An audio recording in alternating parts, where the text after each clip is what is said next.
क्या आपको पता है कि हमारा दिमाग हर रोज 34 गीगाबाइट्स का डेटा प्रोसेस करता है?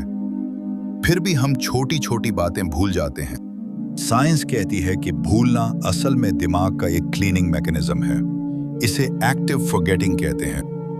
हमारा दिमाग उन यादों को डिलीट कर देता है जो जरूरी नहीं होती, ताकि नए और अहम डेटा के लिए जगह बन सके। ये दिमाग को ओवरलोड होने से बचाता है। स्ट्रेस, नींद की कमी और तवज्जो न देना वो वजूहात हैं जिनसे हम बातें भूलते हैं। साइंस के मुताबिक इंसान कंप्यूटर नहीं, एक बायोलॉजिकल मशीन है जो थक जाती है। लेकिन क्या आप जानते हैं कि इंसान की ये भूलने की आदत बहुत पुरानी है?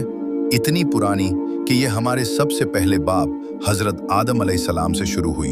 एक बार हजरत आदम ने अल्लाह के हुक्म से अपनी औलाद की रूहों को देखा। उनमें एक रूह बहुत चमकदार थी। वो हजरत दाऊद अलैहिस्सलाम थे। उनकी उम्र सिर्फ 60 साल थी। हजरत आदम को उन पर तरस आया और उन्होंने अपनी 1000 साल की उम्र में से 40 साल उन्हें तोहफता दे दिए।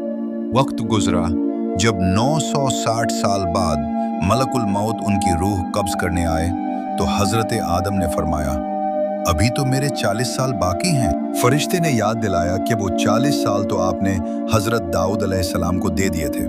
इसी पर नबी करीम सल्लल्लाहु अलैहि वसल्लम ने फरमाया, आदम भूल गए तो उनकी औलाद भी भूल गई। आदम ने इनकार किया तो उनकी औलाद ने भी इनकार किया।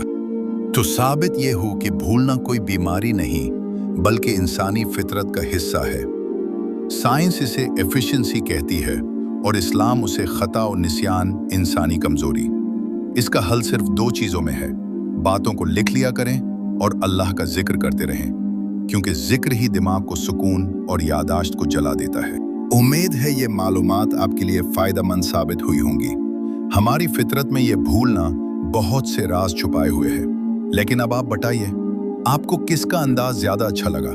साइंस की ये लॉजिक या दीन इस्लाम का ये खूबसूरत वाकया? कमेंट में अपनी राय लाजमी दें और अगर वीडियो पसंद आई हो तो इसे लाइक और फॉलो करना न भूलें।